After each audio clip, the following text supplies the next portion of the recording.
Welcome back into the Sports Source. This segment of our show brought to you by Tennova Healthcare. Guys, when it comes to prostate cancer, the key is catching it early. So ask your doctor if now is the right time for you to take a simple PSA test. That's a blood test.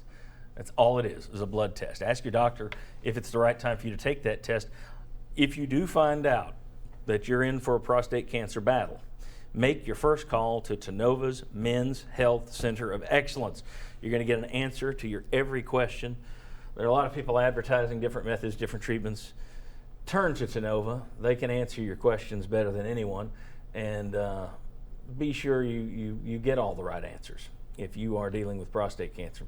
Tennova's Men's Health Center of Excellence. It's excellent. All right, want to welcome in somebody else who's excellent, Mike Strange, the ever-excellent Mike Strange, longtime columnist for the Knoxville News-Sentinel. Mike, thank you for joining us. I think that's a little bit overblown, but thank you anyway. It's a little like those students saying that football players putting academics number one. Yeah. I was definitely thinking he's above average. All right, I want to say some things here very quickly, and then we'll get into the questions. Some quick notes. Southern Miss announced this past week, that its 2017 game with Tennessee has been moved from September 2nd to September 16th. The interesting thing about that is there continue to be rumors about Tennessee and Georgia Tech meeting in a kickoff game down in Atlanta in the new Falcon Stadium in 2017. That would appear to open up a date for the Volunteers in the opener. UT season ticket sales have now topped 62,000. That is the most sold since 2011. They are still aiming for 72,500, but clearly fan interest, when you look at donations, is up, season tickets up. Questions. The Volunteers this week, it was learned, spent $26,250 or somewhere thereabouts on 150 rings commemorating their TaxSlayer Bowl win over Iowa. This has rubbed some people the wrong way. Of course, you know, with me with fonts, whatever, you're always going to have somebody that's rubbed the wrong way, somebody that's disgruntled that needs to be gruntled, as you say. Any problems with Tennessee handing out rings for a TaxSlayer Bowl? I don't have a problem with it. I mean, as long as it's not as big as a Super Bowl ring or heck, even some of the state championship rings that the high school teams have nowadays.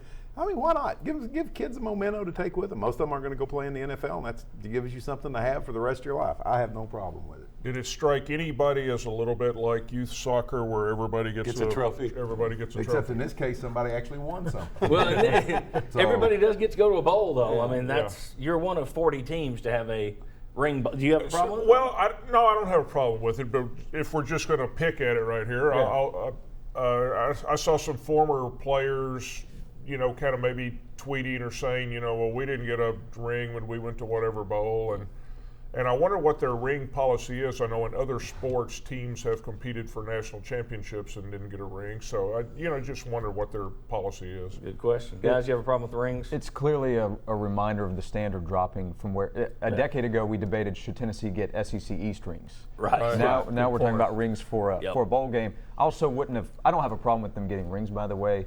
I would not have promoted it the way that they did. They were very much on social media saying, "Hey, look at our championship rings from the TaxSlayer Bowl." I wouldn't have marketed Did it say it the that Gator way. Bowl? On the rings, yeah. I think the rings said the Gator it just Bowl. had Gator Bowl. They were saying. No, I mean, and the price in the grand scheme of things really isn't that much. It's a really nice looking ring. That was the thing I noticed. But I wonder what Steve Spurrier would say about that. How Tennessee gets excited and gives out rings after winning a bowl game. Well, I bet Steve Spurrier's players have rings from their bowls as well, though. All right, but you're right. That is the kind of thing you nitpick on. Some roster news this week. Defensive back Michael Williams, who's facing a trial for rape allegations, has expectedly been removed from the team's roster. Junior backup Lamont Johnson has left the team as well. To date, there are still no charges being pressed against Von Pearson. If charges aren't pressed after sexual assault allegations, is there any reason he shouldn't be back on the team? And I think the way that it's worded on some other things, as long as he's academically eligible, no, there's not. I mean, if there's not anything to this and you look into it and there's no charges filed, he should be back on the team. I agree. Does everybody else agree? Yeah, Yes. I agree. I agree. We'll make that one a short question there. Let's spend time on this one because it's interesting. Bob Kessling and other broadcasters might have a hard time recognizing ball players this fall. Let's show this roster. I don't know how well you can read that. But there are tons of duplicate numbers. For example, Josh Hurd and Khalil McKenzie will both be wearing number 1 this year. I'm sorry, I wrote down Jalen Hurd, good Lord.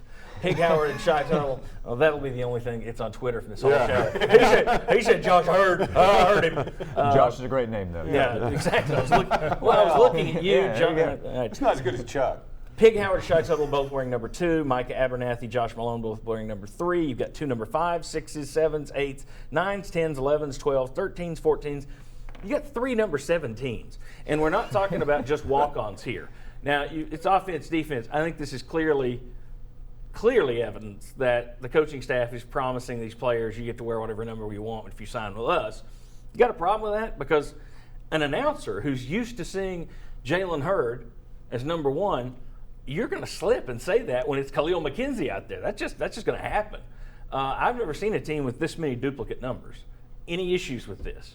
Yes, I have issues with it. I mean, and forget the problems that might cause Bob Kessling.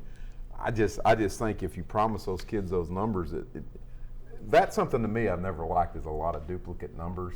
You grumpy old man. I'm a grumpy old man. That's what I was getting ready to say. It is a high school thing. We talked a few weeks ago when Mike Keith was on the show. That's what he talked about. Yeah. High school you had to figure out which is number 6. I think if you're the University of Tennessee, hey, now maybe Khalil McKenzie said I'm not coming unless I'm number 1, or I just can't imagine that would be the case, but I have a problem. Very quickly, problems? No, no problem. I wouldn't want to share a number, by the way. Yes. I wouldn't. I might want a number. I wouldn't want to share it with another player. You're also they're having to divide these up, but you're also limiting yourself in certain ways in terms of special teams units. I don't think they would let that happen. I think if they want a guy on special teams, they're not going to let the jersey number. Well, you can't have 2 guys with the same number on the field. No, I'm saying they would. They planned ahead for that. Yeah, they would plan for that. I'm sure they have too, but you've handcuffed yourself. One way or another, if like 3 guys get hurt and you have some emergency situation, you're not going to be able to use this guy and that guy together on the field. Hey, here's what we need to do. We need to get a list of the vacant numbers and start playing them in the lottery. That'll hit. Okay. Chuck Cavaliers, everyone.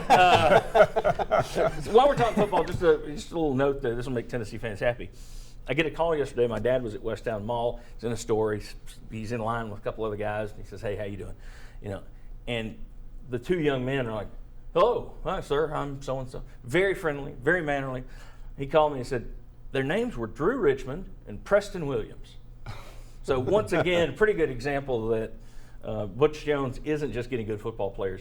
He's getting some mannerly, sharp young men over there. So that was impressive. So my dad was impressed by Drew Richmond and Preston Williams. I throw that out there if all fans will like it. All right, when we come back, Tennessee's 2015 team by the numbers. You don't want to miss this. Come on back.